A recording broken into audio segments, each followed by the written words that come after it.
So I'm headed for the bottom of the cave, the bottom, not the tip of the iceberg, to something that I think is fundamental. And it comes from this psalm where the psalmist says, I delight to do your will, O God. Your law is written on my heart. And previously, the psalmist argues that sacrifice and offering you don't want. You've given me an open ear, burnt offering and sin you do not require. And then I said, here I am, because I'm written in the book. So I don't know which of the two words I want to emphasize bother me the most, law or heart. But I'll start with heart, because in case you haven't noticed, every drugstore has put them up.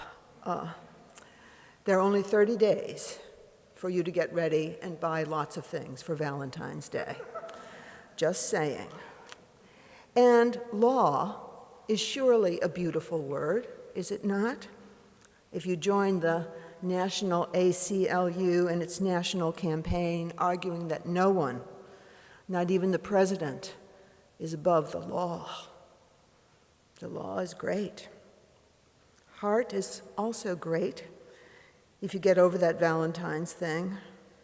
And heart is not just a beautiful word, it's also a beautiful thing, pumping away. Getting the blood to go all the way, up and down and over and around, through veins and bodies, hearts and minds. You know, you gotta have heart. All you really need is heart. These things being said, many people argue today that we're having a kind of heart attack in the United States, and I've preached way too many times on spiritual arteriolosclerosis over the years, so I'm going to leave that version of heart disease to the past. But I did notice that Reverend William Barber II, during his Democratic National Convention speech, remember what he said? We are called, like our foremothers and our forefathers, to be the moral defibrillators of this time. And like many metaphors, this one surely got out of control. I know this problem well. I'm not even sure I know what moral means in this context, much less how to operate a defibrillator. And I worry about someone like me being the moral defibrillator of who or what. Doesn't sound quite right. That criticism of my dear friend and a man I couldn't respect more, of Reverend Barber, being there and leaving it now, he is arguing that we have heart disease. And I don't want to fight with that. I think we do have heart disease. It's a question about what the method of healing is. Whether we need angioplasty or those little pills that you put underneath your mouth, you know, when something happens to your heart, or whether we just need to exercise more, eat less, have less anxiety. These are really up for grabs. What's the solution to heart disease? Maybe we have congestive heart failure, you know, the kind that hurts a little, but for a long, long time. It's pretty bad to have that. So what kind of heart disease do we have, and what is the antidote? And I want you to hear an older preacher than Reverend Barber and see if you don't hear some similarities in what he was arguing. In the late 17th century, the Puritan preacher Cotton Mather presaged Reverend Barber, and he said, for those who indulge themselves in idleness, the express command of God unto us is that we should let them starve. For activists who aren't acting successfully, perhaps we should just starve. Everybody wants to talk about what to do. For those who indulge themselves in idleness, why aren't we out with our moral defibrillator in our hand? morally defibrillating, a wicked nation. I don't know about you, but my heart hurts. I sometimes have a hard time getting out of my moral chair.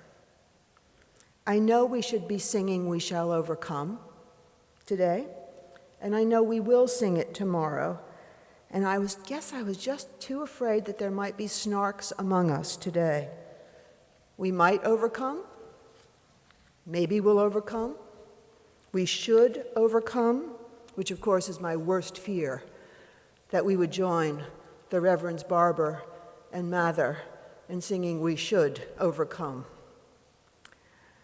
There is so much shoulding going on right now that we are having a hard time getting our moral butts out of our ethical chairs. Rebecca Solnit talks about hope in the dark in her new book, which is tremendously important. She talks about the self-indulgence of despair, about a kind of mutual wailing that is going on, a constant recitation of the evidence against us for our idleness or our stupidity or our something. We must be very, very bad.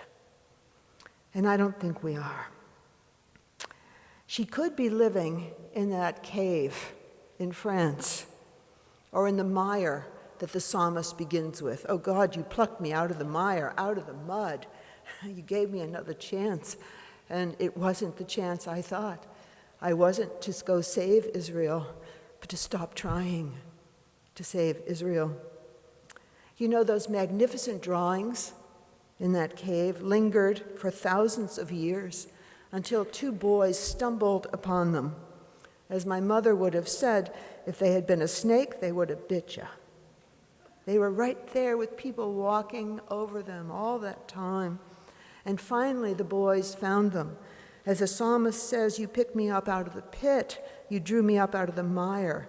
And Solnit is arguing for the same lift, but without all the effort that we modern Puritans think it will require.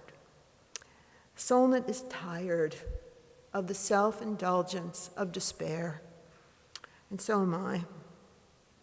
I do have lots of compassion for people who have congestive heart failure. It's not lacking compassion. It's different. It's like looking the other way or finding out what's hidden underground right around us. See, I'm not sure that action or medicine solves this kind of heartache that we have.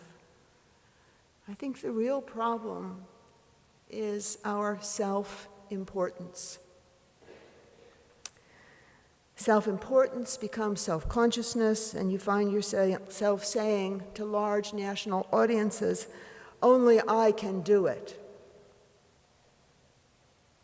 The rest of you are failures." And I hear that just a little too much in my own activism and in the activism of people around me. So let's do an experiment, please. This will be a musical, spiritual experiment. And Zach, get ready. I want to listen to a song with you. And it's from Sweet Honey in the Rock, and it's called "Will You Harbor Me?" And when you listen to it, I want to know if you listen to it with Cotton Mather or the moral self-righteousness of our multiple fantastic movements, or do you hear it as a song that means you need help and harboring? Let's just listen to it. See how you hear it. Harbor me? Would I harbor you? Would you harbor me? Would I harbor you?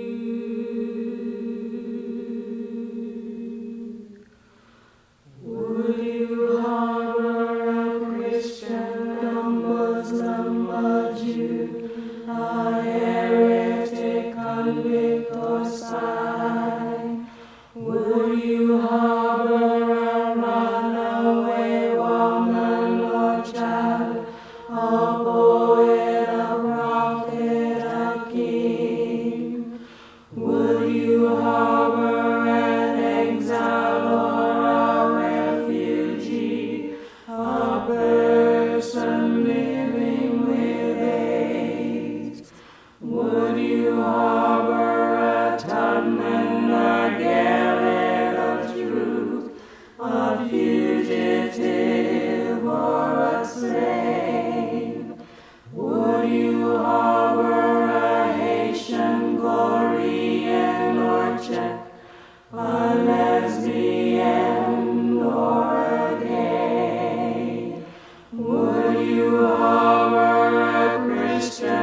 Would you harbor a person who doesn't think they need a harbor?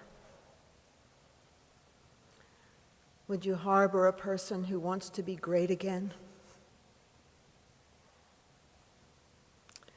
There are two fundamental laws in Christianity. Jesus restated them as the golden rule. Love God first and love your neighbor as yourself. You cannot deflate and minimize these laws to taking care of others.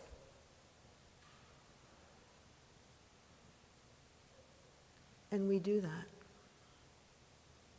as a power position, actually. So much easier to be the helper than to be the helpee.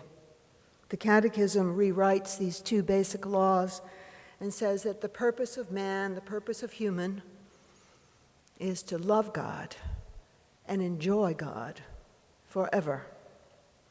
In my family, my kids often joke with me about rule number one, and they're not being funny. Rule number one was always have fun. And the kids always said, you mean we can have fun as long as we get really good grades and get great jobs? And I said, I meant rule number one was to have fun as long as you get good grades and have good jobs. Ouch. I too have learned at the feet of Reverends Mather and Barber.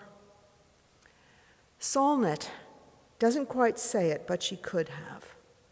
The problem with despair or befuddlement is often self-importance. It's overdoing yourself. You'd think that we were the ones responsible for the drawing on the cave, so much so that we put air conditioning down in there and ruined it. We are not.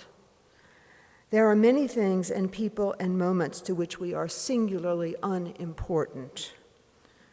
We walk by them all day, just about every day, and don't even notice them, so firmly do we have our own pencil or our own screen in our own hand, writing and rewriting our own story. So what might be different? What does it mean to enjoy God? Are you supposed to enjoy God? The ones out of the mire already know. We are to enjoy the drawings in the cave and the drawings on our heart. When there is enough enjoyment, the blood pumps. The heart is happy and no longer a lonely hunter. When the heart is happy, the heart has strength to harbor and to be harbored. I happened to, by total chance, march with Rebecca Solnit at the march. Remember when it came out that the soon-to-be president used the P word? There was a big to-do out in front of his apartment, and I met her in person for the first time that day. And I was asking her about these wonderful things she had written, and she said, yeah, I wrote them for H.L. Mencken. I said, really? H.L. Mencken. And she wrote them because she had heard this story from her own family about how Mencken, the great American satirist who worked for the Baltimore Sun, had a file called Upon My Death, and do not open until I'm dead. And finally, he died, and they opened it, and it said, don't overdo it. And I thought that was just perfect, because that's what she's been saying in this terribly important work. See, when we sing the great song tomorrow, let's sing it as a may and not a must, a can and not a should. It's different. It's really, really different. Some of you know Margaret Kornfeld, and then I'll quit.